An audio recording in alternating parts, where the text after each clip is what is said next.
Hi students, welcome to Jack Super Physics. Today we are going to see about, in the lesson of electricity, we are going to see about the meter bridge, potentiometer and comparison of EMF of two cells. மின்னோட்டவியல் என்ற பாடத்தில் இருக்கக்கூடிய metre சமணச்சுற்று மின்னழுத்தமானி இரண்டு மின்கலங்களின் மின்னியக்க விசைகளை ஒப்பிடல் பற்றி இன்றைக்கு பார்க்க போகிறோம். Okay students,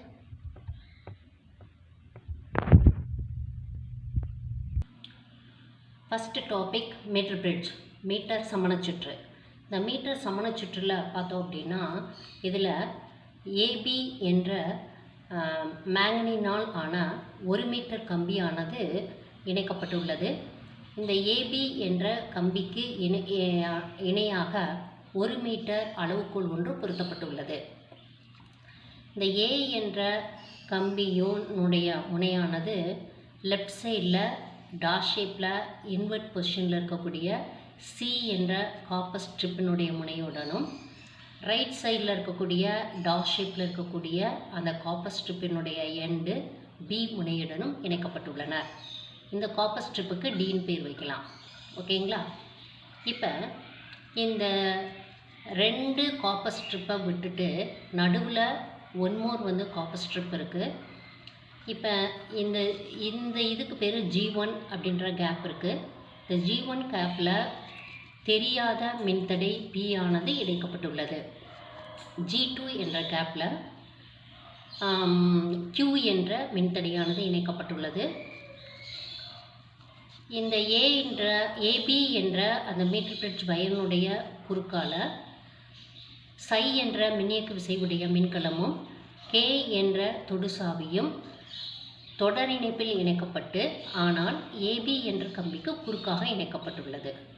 okay students, இந்த சென்டர் ஆஃப் இந்த காப்பர் ஸ்ட்ரிப்லேருந்து G என்ற கால்வனோமீட்டர், H என்ற ஹை ரெசிஸ்டன்ஸ், J என்ற ஜாக்கி ஆனது P என்ற கம்பி முனையுடன் இணைக்கப்பட்டுள்ளன.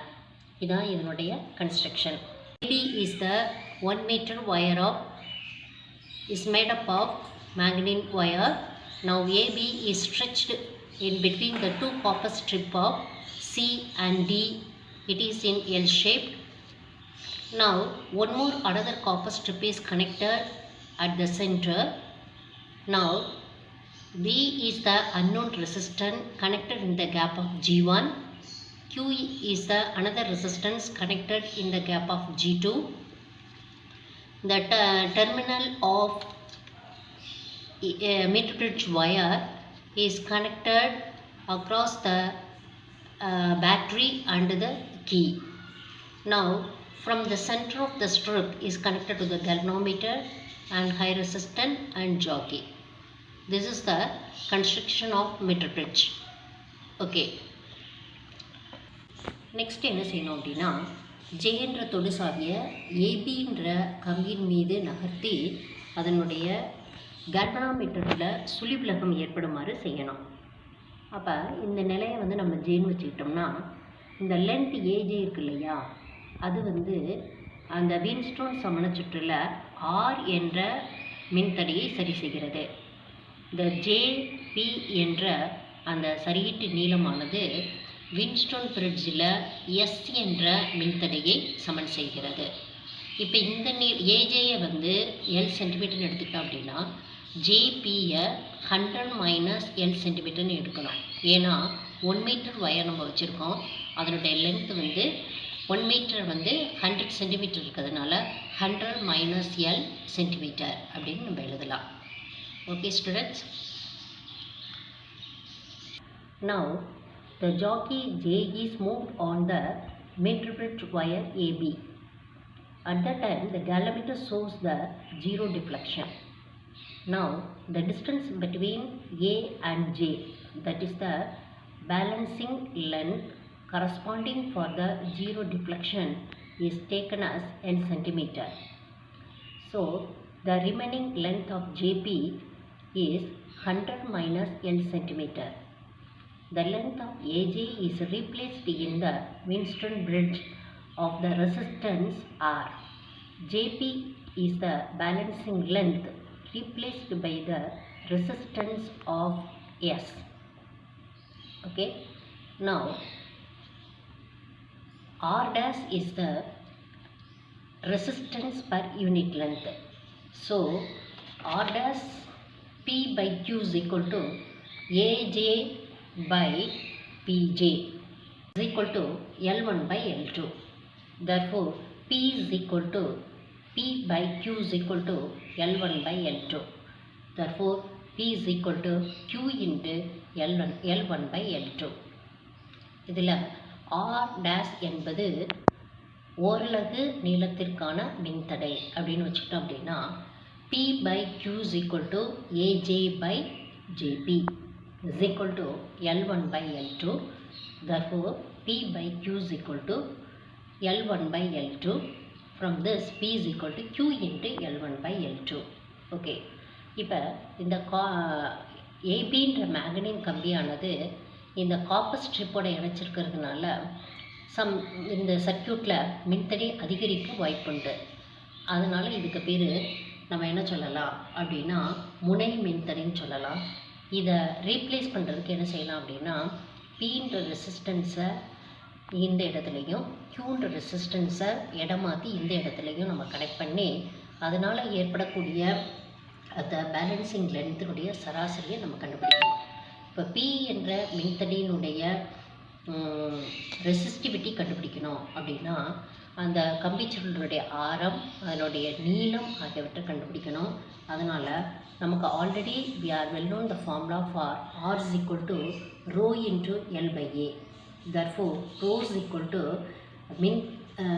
resistance into A by L. Rho is equal to P into pi R square by L. இதான் நம்ம மீட்டர் சமணச்சுற்றை பயன்படுத்தி தெரியாத மின்தடையினுடைய மதிப்பை கண்டறியும் முறையாகும். அடுத்த டாபிக் பொட்டன்ஷியோமீட்டர், மின்னழுத்தமானி. பொட்டன்ஷியோமீட்டரோட யூசஸ் என்ன அப்படின்னு பார்த்தோம்னா பொட்டன்ஷியல் டிஃப்ரென்ஸை கண்டுபிடிக்கிறதுக்கும் மின்னோட்டம் மற்றும் மின்தடையை கண்டறிவதற்கும் பயன்படுகிறது. Potentiometer is a device which is used to measure the potential difference and the current and resistance.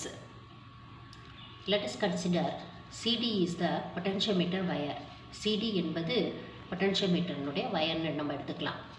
இப்போ சிடின்ற வயர்னுடைய நீளம் மொத்தம் 10 மீட்டர். அந்த 10 மீட்டரை 1 மீட்டர் அளவில் அவை இணை பகுதிகளாக மடக்கி ஏ என்ற முனைய ஒரு பகுதியிலையும் சி என்ற முனைய இன்னொரு பகுதியிலும் இணைக்கப்பட்டுள்ளன. இப்போ சிடியினுடைய முனைகளானது பிடி என்ற பேட்டரியுடனும் K1 என்ற தொடுசாவியுடனும் தொடர் இணைப்பில் இணைக்கப்பட்டுள்ளது. இதுக்கு பேர் நம்ம என்ன சொல்லணும், முதன்மை சுற்று. That is a primary circuit. நான் J என்ற தொடுசாவியானது CD என்ற பொட்டன்ஷியோமீட்டர் வயரின் மீது நகர்த்தி இந்த கேல்வாமீட்டரில் 0 விளக்கம் வர மாதிரி நம்ம செய்யணும். அப்போ இந்த CJ குறுக்கே உள்ள அந்த மின்னழுத்த வேறுபாடானது இந்த சை என்ற மின்னியக்கு விசையுடைய அந்த பேட்டரிக்கு ஈக்குவலாக இருக்கும். அப்போ சிஜேயை நம்ம என்னென்னு எடுத்துக்கலாம்னா எல்லுன்னு எடுத்துக்கலாம். எல்லுன்னா என்னதுன்னா பேலன்சிங் லென் அல்லது சமநீட்டு நீளம். இப்போ சிஜேக்கு இடையே உள்ள மின்னழுத்த வேறுபாடை IRL அப்படின்னு சொல்லலாம். I என்பது மின்னோட்டம், R என்பது ஓரலகு நீளத்திற்கான மின்தடை, L என்பது சமநீட்டு நீளம். அதனால் psi is equal to I into R into L. இதில் ஐயும் ஆரும் கான்ஸ்டண்ட்டாக நம்ம வச்சுக்கிட்டோம் அப்படின்னா சை is directly proportional to L. இதுதான் பொட்டன்ஷியோமீட்டருடைய தத்துவம். Next topic comparison of EMF of two cells. இரு மின்கலங்களின் மின்னியக்கு விசைகளை ஒப்பிடல். ஓகே ஸ்டூடெண்ட்ஸ், இதில் பார்த்தீங்க அப்படின்னா CD என்பது பொட்டன்ஷியோமீட்டர் வயர் அப்படின்னு வச்சுக்கலாம். இந்த சர்க்யூட் 2 பார்ட்டை பிரிக்கலாம். ஒன்று பிரைமரி சர்க்யூட், இன்னொன்று செகண்டரி சர்க்யூட். முதன்மை சுற்று, துணை சுற்று. முதன்மை சுற்றுனா என்னது அப்படின்னா பொட்டன்ஷியோமீட்டரில் இருக்கக்கூடிய இந்த CD வயர் இருக்கு இல்லையா, அந்த சீன்ற எண்டு பேட்டரியோட பாசிட்டிவோடையும் நெகட்டிவ் ப்ளக்கினுடைய ஒரு எண்டோடையும் another end is connected to the rheostat. ரியோஸ்டாட்னா another end is connected to the D. அப்போ battery, key, rheostat and CD of the potentiometer wire all are connected in series. This is called the primary circuit. Next come to the secondary circuit. Now the end C is connected to the, this is called DP-DT. DP-DT னுடைய எம்ங்கிற எண்டை எடுத்துகிட்டு வந்து சிங்கிற அந்த potentiometer வயரோட இணைச்சிருக்கோம். Opposite terminal of N, that is a DP-DT is connected to the galvanometer, high resistance and jockey. All are connected in series. எல்லாமே இதில் தொடர் இணைப்பில் கனெக்ட் பண்ணியிருக்கு.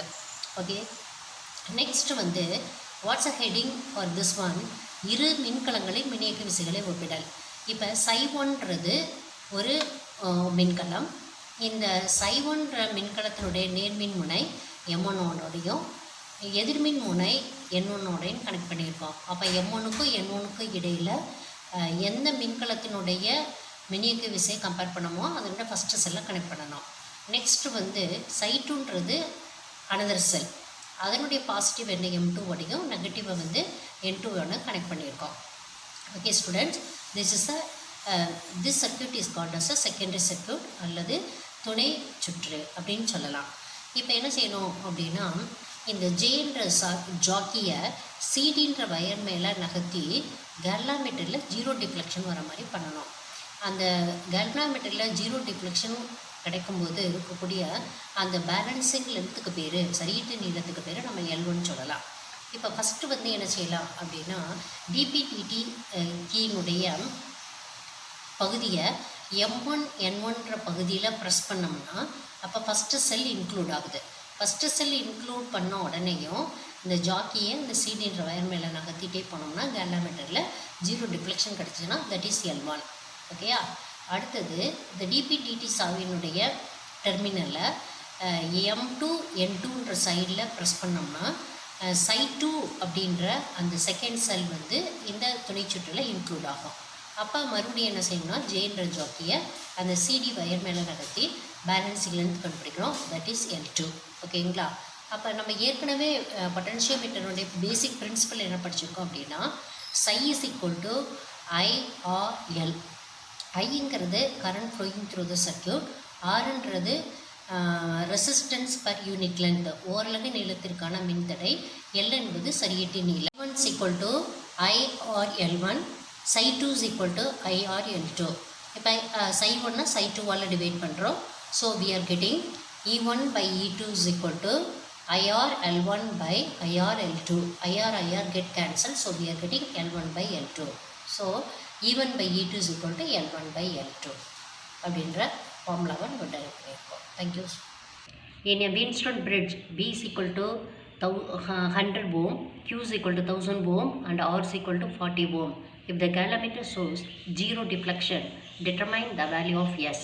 ஒரு Wheatstone சமண சுற்றில் P is equal to 100 ohm, Q is equal to 1000 ohm மற்றும் R is equal to 40 ohm. galvanometerல் சுழி விளக்கம் ஏற்பட்டால் S இன் மதிப்பு கணக்கிடுக. 2.23ல given data என்ன கொடுத்துருக்காங்கன்னா, P னுடைய வேல்யூஸ் 100 ohm, Q வந்து 1000 ohm, R வந்து 40 ohm அப்படின்னா S னுடைய வேல்யூ என்ன? இப்போ மீட்டர் பிரிட்ஜிலேருந்து நம்ம ஃபார்முலா என்ன கண்டுபிடிச்சிருக்கோன்னா, P by Q is equal to R by S. இதுலேருந்து எஸ்னுடைய வேல்யூ கண்டுபிடிக்கணும். அப்போ R into Q by P. இப்போ S is equal to Qனுடைய வேல்யூஸ் 1000, Rனுடைய வேல்யூஸ் 40 by Pனுடைய வேல்யூஸ் வந்து 100. அப்போ 1010 கேன்சல், 1010 கேன்சல். அப்போ 100 into 4, 400. அப்போ S is equal to 400 ohm. அப்போ S இன்ட்டு ரெசிஸ்டன்ஸுடைய வேல்யூஸ் 400 ஓம்ன்றதை நம்ம கண்டுபிடிச்சிருக்கோம். Example problem 2.24. What is the value of x when the Wheatstone network is balanced? இப்போ Pனுடைய வேல்யூஸ் 500 ஓம், Qனுடைய வேல்யூஸ் 800 ஓம், Rனுடைய வேல்யூஸ் x + 400, Sனுடைய வேல்யூஸ் 1000 ஓம். படத்தில் உள்ள Wheatstone சமண சுற்று சமநிலையில் இருக்கும் நிலையில் எக்ஸின் மதிப்பு என்ன? எக்ஸாம்பிள் 2.24ல் Pனுடைய வேல்யூஸ் 500 ஓம், Qனுடைய வேல்யூஸ் 800 ஓம், Rக்கு பார்த்திங்கன்னா 2 ரெசிஸ்டன்ஸ் கனெக்ட் பண்ணியிருக்கோம். அதனால் R is equal to X plus 400 அப்படி எழுதலாம். S-னுடைய வேல்யூ 1000 ஓம். மீட்டர் பிரிட்ஜுக்குரிய ஃபார்முலா நமக்கு தெரியும். P by Q is equal to R by S. P-னுடைய வேல்யூஸ் 500, Q-னுடைய வேல்யூஸ் வந்து 800 is equal to R-னுடைய வேல்யூஸ் 400 plus X, S-னுடைய வேல்யூஸ் 1000. இப்போ 400 plus X வந்து கிராஸ் மல்டிப்ளை பண்ணுறோம். 800 மல்டிப்ளை பண்ணோம்னா 800 into 400 plus X is equal to இது ரெண்டையும் கிராஸ் மல்டிப்ளை பண்ணோம்னா 500 into 1000. 400 plus X is equal to 500 into 1000 by 800. இதெல்லாம் கேன்சல் பண்ணோம்னா 400 plus X is equal to 625. இதுலேருந்து X கண்டுபிடிக்கிறோம். X is equal to 625 minus 400. அப்போ X-னுடைய வேல்யூஸ் 225 ஓம். அப்போ இந்த தெரியாத அந்த மின்தடையினுடைய மதிப்பு X-னுடைய மதிப்பு 225 ஓம் அப்படின்னு நம்ம கண்டுபிடிச்சோம். Next example, problem 2.26. In a mid bridge, the value of resistance in the resistance box is 10 ohm. The balancing length is L1 is equal to 55 cm. Find the value of unknown resistance. ஒரு metre சமண சுற்றில் மின்தடை பெட்டியில் 10 ஓம் என்ற அளவு மின்தடை வைக்கப்பட்டுள்ளது. சமன் செய்யும் நீளத்தின் மதிப்பு L1 is equal to 55 cm என்றால் தெரியாத மின்தடையின் மதிப்பை கணக்கிடுக. இப்போ கிவன் டேட்டா என்னென்னா Q-னுடைய வேல்யூ வந்து 10 ஓம், L1-னுடைய மதிப்பு 55 சென்டிமீட்டர். அப்போ L2 எப்படி கண்டுபிடிக்கலாம் அப்படின்னா, இது மீட்டர் பிரிட்ஜ் வயராக இருக்கிறதுனால அதில் 100 சென்டிமீட்டர் லென்த் உள்ள வயர் யூஸ் பண்ணுறோம். அதனால் 100 மைனஸ் இந்த L1 கழிக்கணும். அப்போ 100 minus 55 is equal to 45 centimetre. அப்போ L2-னுடைய வேல்யூஸ் 45 சென்டிமீட்டர் கண்டுபிடிச்சிட்டோம். இப்போ L1, L2 இருக்குது, Q இருக்குது, P-னுடைய வேல்யூஸ் தான் நம்ம கண்டுபிடிக்கலாம். இப்போ P by Q is equal to L1 by L2. P is equal to Q into L1 by L2. Q-னுடைய வேல்யூஸ் 10, L1-னுடைய வேல்யூஸ் 55, L2-னுடைய வேல்யூஸ் 45. அப்போ இதை நம்ம கேன்சல் பண்ணோம் அப்படின்னா 11 by 9. அப்போ 10 into 11, 110 by 9. இதை டிவைட் பண்ணோம்னா 12.2 ஓம். அப்போ Pன்ற unknown resistance value 12.2 ohm. Thank you students. If you like the video, please like, share and subscribe this channel.